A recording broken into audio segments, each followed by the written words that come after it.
just make a few acknowledgments. I want to, first of all, acknowledge West Philly's own, your mayor. Please give a big round of applause to Michael Nutter.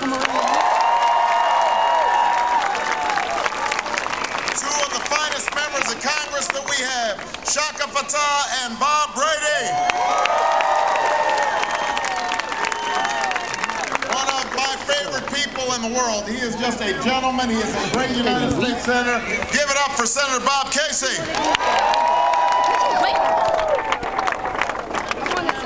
Former Mayor Wilson Goode is here as well. Give him a big round of applause.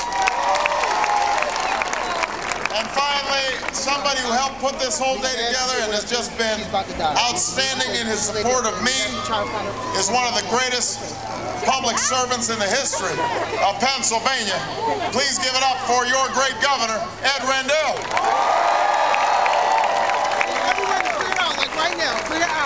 And thanks to all of you for being here on this beautiful day that the Lord has made.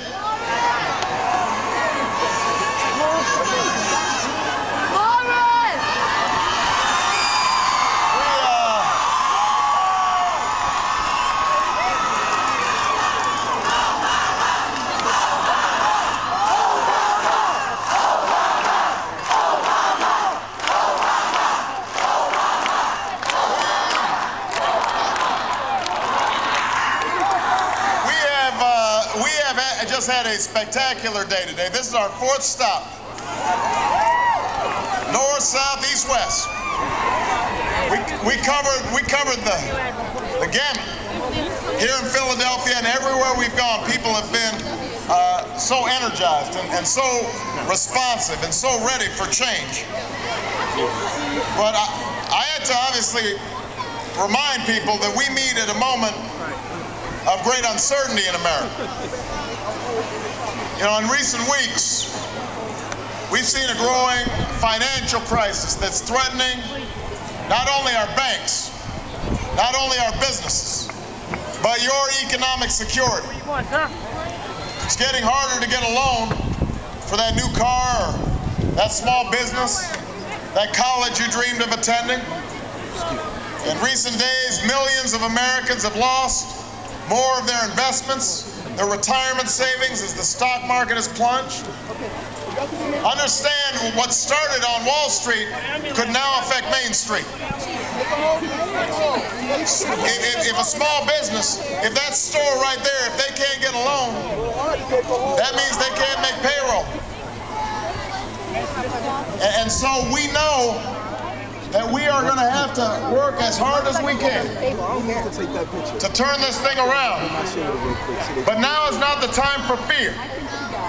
Now is not the time for panic. Now is the time for resolve, and now is the time for leadership.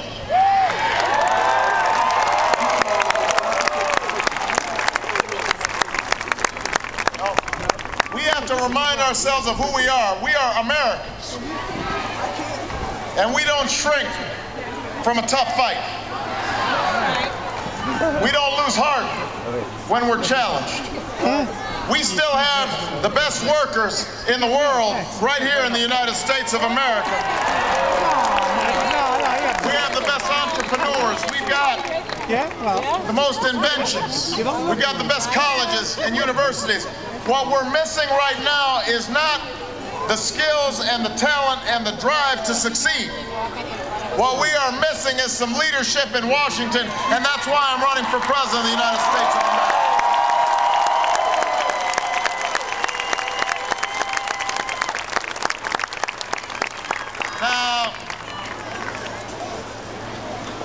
Now, I want everybody to notice that my opponent sees things a little differently than I do.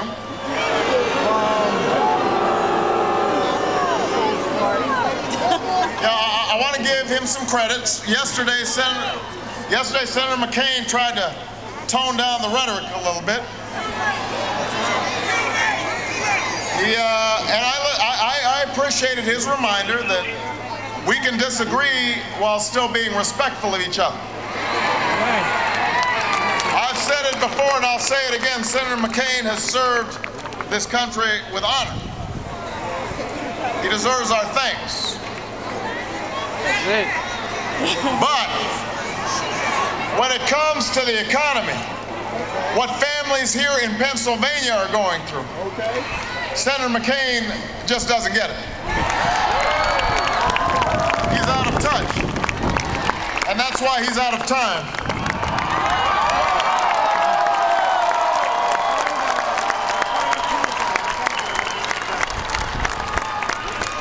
Yesterday, Senator McCain's campaign manager said that the reason Senator McCain wasn't talking about the market was he wasn't sure what to say.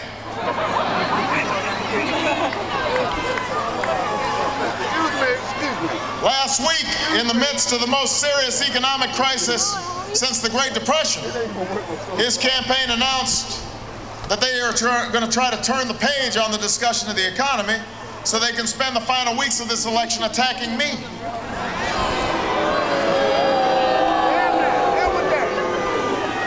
They said that if we keep on talking about the economy, then we'll lose. Well, listen, I'm not worried about losing a campaign. I'm worried about folks losing their jobs. I'm worried about folks losing their homes, folks losing their pensions. So in the last few days, we've seen this barrage of nasty insinuations, these attacks. I'm sure we'll see more in the next 24 days, but here's the thing. They're not going to work this time. The times are too serious. The stakes are too high.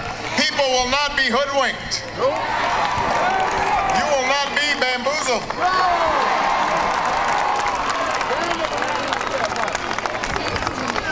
They can run all the misleading ads and pursue the politics of distraction all they want. They can try to change the subject, they can try to run, but they cannot hide, because we've got 8 years of disastrous economic policies. That's what we're going to change when I'm President of the United States of America.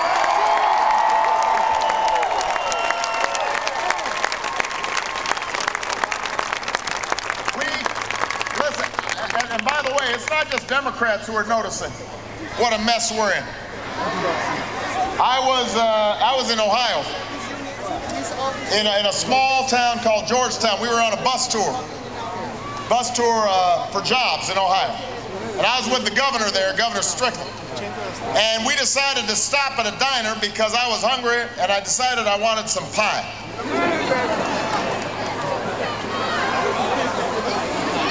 Pie, that's what I wanted.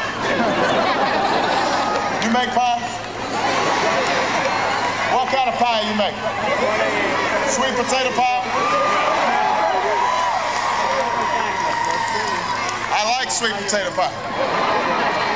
I'm thinking about having a sweet potato pie contest here in Philadelphia, because I've heard a lot of people have been saying they can make sweet potato pie. I'll put it up against my mother-in-law's sweet potato pie. All right, you give up. No, you Anyway, they did not have sweet potato pie in Southern Ohio. So I had coconut cream pie. The governor of Ohio, he had lemon meringue pie. So we ordered our pie, and I decided that I'm going to take a picture with the wait staff, because they all say that the owner is a diehard Republican, so they want to take a picture with me so they can give him a hard time.